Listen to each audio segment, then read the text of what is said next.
Hello viewers, good evening, नमस्ते, कैसे हैं आप। और आज का मेरा जो ब्लॉग है हॉलिस्टिक व्यू पॉइंट में, वो एक बहुत ही अनछुए सब्जेक्ट के ऊपर है और इसमें हम थोड़ा सा लंबा डिस्कशन कर सकते हैं। आप इसको पूरा वीडियो को ज़रूर देखें। पसंद ना आए तो नेगेटिव कमेंट्स ज़रूर डालें कि पसंद नहीं आया, इसमें ये कमियां थी और इनको करेक्ट करिए। अगली बार उन चीज़ों को मैं ज़रूर ध्यान में रखूँगा।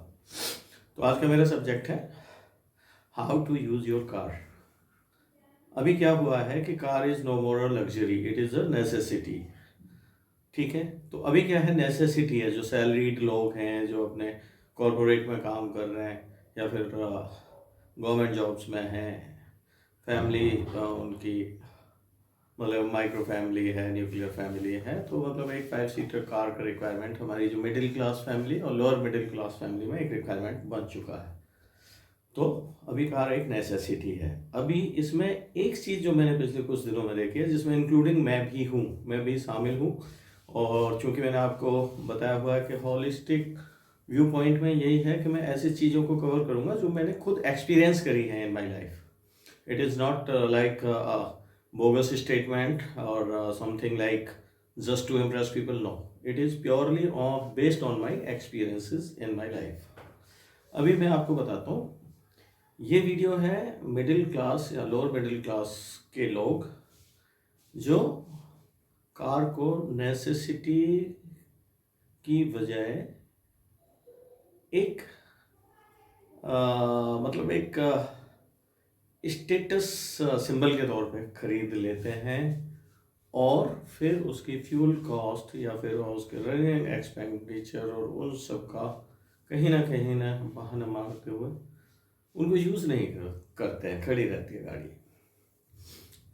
तो उसमें क्या होता है, मैं आपको बताऊं कि अल्टीमेटली हम दोनों केसेस में कि गाड़ी हम यूज़ करें या ना करें, अच्छा खासा अमाउंट हम उस पर हर साल खो रहे होते हैं। फॉर एग्जांपल, हमने एक 10 लाख की गाड़ी ली, ओके।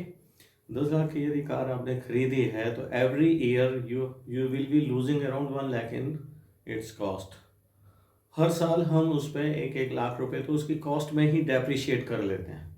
ये 10 लाख की गाड़ी को हम 10 साल अपने घर में रखते हैं तो उसकी वैल्यू 1 लाख रह जाती है। मीन्स हर साल हम 1 लाख रुपए उस गाड़ी पे लूज कर रहे हैं। इट मीन्स हमारी कैपेसिटी है 1 लाख रुपए उस पर, मतलब हम अफोर्ड कर रहे हैं 1 लाख उस पर ऐसे वेस्ट जाने के लिए, डेप्रिशिएट होने के लिए।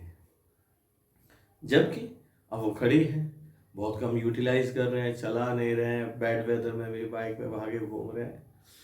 तो इन दैट कंडीशन क्या होगा कि एक तो आपकी खड़ी खड़ी गाड़ी में नुकसान ज़्यादा होता है, ये बड़ी सच्चाई है। एक बार मैंने अपनी गाड़ी को करीब 1 साल ऐसे ही खड़े रखा था जब मैं उधमपुर में था। बहुत कम यूज़ हुई थी क्योंकि मेरा ट्रांसफ़र हो गया था दिल्ली, और जब मैं उधमपुर जाता था महीने 2 महीने में तो बहुत थोड़ी उसको चलाता था। हुआ ये कि जब उधमपुर से मैं वापस दिल्ली आ रहा था, मारुति स्टीम थी, जालंधर पहुंचते पहुंचते मेरे चारों टायर फट चुके थे। तो जालंधर आके मैंने उन टायर को सारे को नया डलवाया और फिर गाड़ी को जैसे तैसे मैं दिल्ली लेकर आया और दिल्ली में उसका एक मेजर ओवरहॉल की ज़रूरत पड़ गई क्योंकि खड़ी खड़ी गाड़ियों में बहुत सारे नुकसान होते हैं। लाइट्स खराब हो गई, इंजन ऑयल वगैरह में भी दिक्कतें आ गई। तो होते होते क्या है, उसमें बहुत अच्छा मोटा का खर्चा उसमें लग गया। उसके बाद फिर मैंने उसको अच्छे से यूज़ करना शुरू किया। फिर मुझे लगा कि यूज़ करने पे जो कॉस्ट आ रही है गाड़ी की, और खड़े में वो ज़्यादा महंगी पड़ रही होती है। इसके में आप बड़ा अजीब लग रहा होगा, ये कंट्राडिक्शन सा लग रहा होगा कि ऐसा कैसे पॉसिबल है। अभी आप सोचिए, एक परिवार या एक इंसान जिसने गाड़ी ली है, हर साल उस पर 1 लाख रुपए वो लूज करने को तैयार है क्योंकि कॉस्ट तो उसकी 1 लाख कम हो रही है। Means he can afford 1 lakh रुपए पर एनम। अब उसी गाड़ी को यदि आप यूज कर रहे हैं तो क्या होगा कि for example we are using that car, minimum भी करें तो 1000 किलोमीटर पर मंथ, तो साल में कितनी चली, 12,000। यदि आपकी डीजल कार है तो पर किलोमीटर कॉस्ट करीब 5 रुपये आती है, तो 12 पंजे 60,000 रुपये आपने खर्च किए। जबकि आपकी गाड़ी मॉडरेट यूज भी है, मीन्स आपको जहाँ जहाँ ज़रूरत थी वहाँ उसको लेकर गए हैं। ऑफिस भी लेकर गए हैं, बाजार भी लेकर गए हैं, मतलब मॉडरेटली आपने यूज़ करी है। तो in that case when you can afford 1 lakh just to waste, at least you can spend 60,000 पर एनम फॉर योर यूटिलाइजेशन। समझ गए मेरी बात? एक तो यूटिलाइजेशन के तौर पे आपने 60,000 खर्च किए, और एक आपने बेवजह without even using it for anything 1 lakh आपने ऐसे ही डेप्रिशिएट होने दिए। तो कौन सा फ़ायदे का सौदा है? फ़ायदे का सौदा है कि जो चीज़ आई है उसको इस्तेमाल करो और उसकी फैसिलिटीज़ लो, और जब आप 10 साल आपके बाद उसको बेचोगे तो जो आपने कॉस्ट उस पर डेप्रिशिएट हुई है, तो आपको ये मलाल नहीं होगा कि मैंने बहुत सारा पैसा इसके ऊपर खो दिया है। सही है?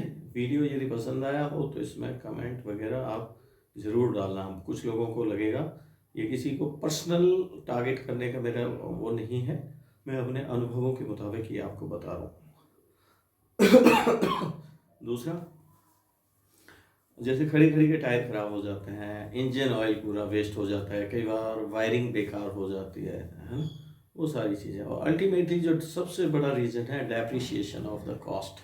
आप चलाएं ना चलाएं, गाड़ी डेप्रिशिएट होती ही होती है, उसकी कॉस्ट डेप्रिशिएट होती ही होती है। तो मेरा सजेशन है, खास करके अब मैंने जब बता ही दिया कि it is not a luxury, it is a necessity. और अब हम जब सारी चीज़ों पे इतना पैसा खर्च करे जा रहे हैं, मोबाइल रिचार्ज है, इंटरनेट है, वाईफाई है, ये है वो है, दुनिया भर की जब ये सारी चीज़ें वी आर अफोर्डिंग, तो why can't we afford this 60,000 rupees for your comfort? Because these days two-wheeler is not a safe vehicle, it is not a vehicle actually। And अभी इतने ज़्यादा हो गए हैं ये टू व्हीलर्स रोड्स के ऊपर कि आप देखते होंगे कि डेली इतनी सारी दुर्घटनाएं हो रही हैं कि मतलब कहीं भी आप जिस रोड पे निकल जाओगे आपको टू व्हीलर का एक एक्सीडेंट तो मिल ही जाएगा। तो एटलीस्ट जब कार में चलोगे तो कम से कम उसमें you are on the safer side, उसमें ज़्यादा चांसेस हैं कि आप सेफ रहेंगे। ठीक है, तो आज का मेरा व्यू पॉइंट में इतना ही। आप अपने कमेंट्स इसमें ज़रूर डालें। थैंक यू, धन्यवाद। और आप मुझे बताएं और मैं किसके ऊपर कौन से टॉपिक पे अगले वीडियोस बनाऊं। थैंक यू, फिर मिलते हैं एंड अपना ख्याल रखिए, मस्त रहिए, स्वस्थ रहिए। जय हिंद, जय भारत। Thank you.